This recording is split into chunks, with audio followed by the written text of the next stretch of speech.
Effective casting requires more than just an understanding of the basic arm movements. It also requires a balanced system. For trout fishing, I like a rod that's 8 to 9 feet long. It takes a 6-weight line. Let me string up my rod and I'll show you the roll cast. As I pull the leader off, I like to stretch it. Just pull it like this to take the kinks out of it. And then I pull off enough line to go up through all the guides. Fold the fly line over just behind the leader and run that up through the guides. This way, if you should drop it, the line won't slip back.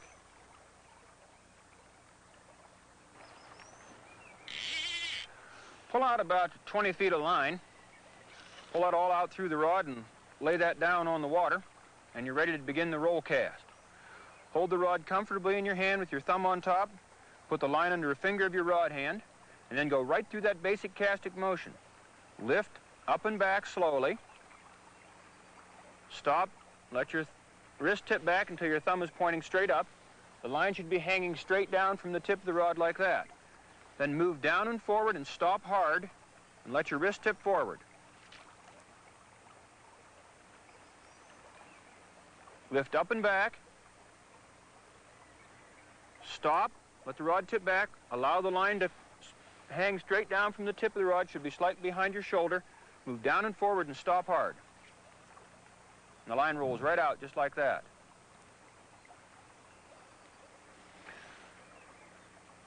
Let me show you some common mistakes that people make roll casting. The first one is that they bring the line up too fast, like this. Obviously, you can't make a good roll cast with the line back there. The second common mistake that people make is taking the rod back too far. Bring it up smoothly, but then you tip your wrist way back like that. Obviously, you can't make a good roll cast with your wrist. And the third mistake that people make is bringing the rod forward too quickly. You want to start very smoothly. If you start very quickly, the line jumps way up in the air like that, and obviously you can't make a good roll cast either. Let me show you how to do this roll cast in slow motion. You're going to lift smoothly, wait for the line to skate to you until it's hanging straight down from the rod tip just behind your shoulder, move down and forward, stop hard, and a nice roll cast. Well, I think we're ready to start fishing. This is the nymph I'm going to use right here, and I'll tie it to the leader with an improved clinch knot. Let me show you this knot with a demonstration rope kit. This is my secret fly for spring creek fishing. Big fly for big fish. To tie the fly on, run the tippet through the eye of the fly, twist it about 5 times back on itself, then run the end of the tippet through that opening right by the eye of the fly, and then back through this opening. Then moisten that with a little saliva, otherwise you'll burn the leader as you pull it tight, and then simply draw it down until it's tight. To complete the improved clinch knot, take your fingernail clippers and cut off the short end right up tight against the knot. There are some advantages to fishing upstream in the riffle. First of all, you're behind the fish, so it makes it difficult for them to see you. Second of all, the fish has to look out through a small area called a window. And in this broken surface, the window's all choppy, and so that adds to the fish's inability to see you. Third, the rushing sound of the water muffles your wading sounds. In fact, this is the reason why so many anglers do so well in riffly water. The fish can't hear you, can't see you. If you're having problems fishing down on the flat, move up into the riffle. It might be the advantage that you need. Now, when you fish riffles, the temptation is to make just a couple of casts and say no fish and move on again. But a much better approach is to very systematically cover the riffle, and I use what's called the shotgun tactic for this. Pick out a block of water about 10 by 10 feet in front of me, upstream about 10 feet, and fish that area intensively. Maybe make 20, 30 casts into that area. Just roll cast the line up, and as it floats back to you, lift the rod. And when the fly is through that area that you want to fish, just bring it back and make another roll cast right back upstream again.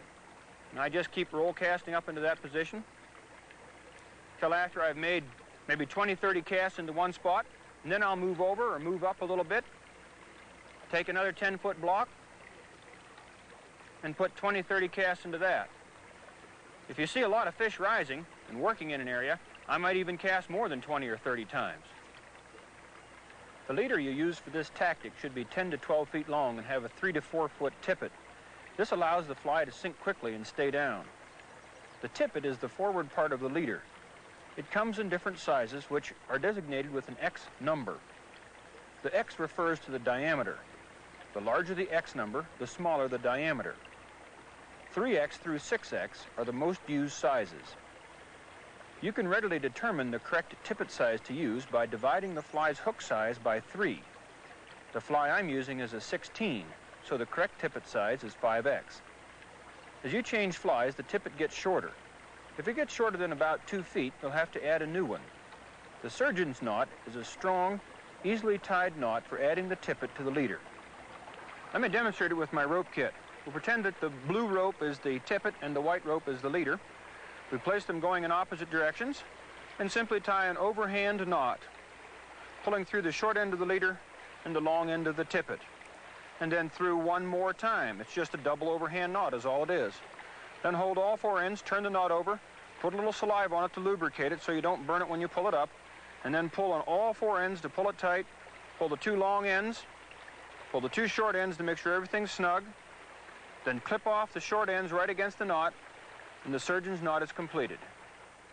As the line comes back to me, I have to watch the end of the fly line to see the take. If a fish should grab the fly line's going to jump upstream. But because I'm using this fairly long leader, a better way to see the take is to use a little strike indicator.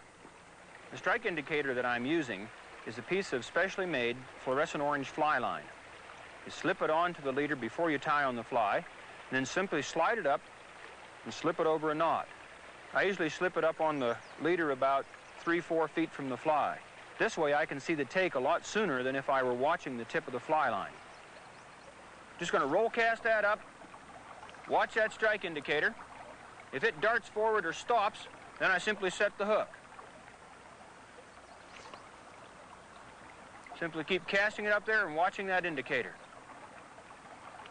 Make sure you raise the rod as the line comes down to you. If you forget to raise the rod, you get a big pile of line on the water in front of you, and that makes it very, very difficult to set the hook. Come on, fish. There he is.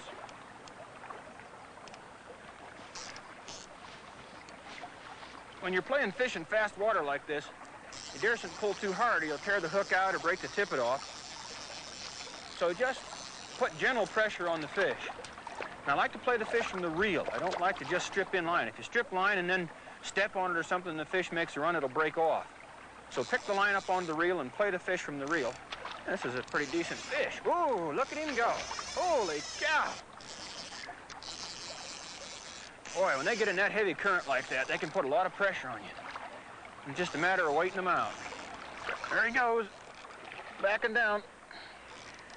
When the fish is in heavy water like this, don't pull too hard on it, because if you do, you tear the hook out or break the tippet off. Just keep smooth, even pressure on the fish, just like that. You don't have to hold the rod over your head. He's trying to get in that weed bed. Put it to whatever side gives you the best advantage. Try to keep the fish on as short a line as possible. If it gets a long line, it's likely to go anywhere. If you keep it on a short line, you can keep side pressure on it like this. Make it go where you want. That weed bed. Showing obvious signs of being tired now, and it's about time I think we net it. I like to net fish in fairly deep water, about knee deep if I can, in slow water. That way the fish doesn't panic. Just put the net in, lead the fish to the net head first, and then scoop it smoothly. That's all there is to it. Then we just very gently back the hook out, hold that fish down in the slow currents like this until it feels strong enough to swim away, and there he goes.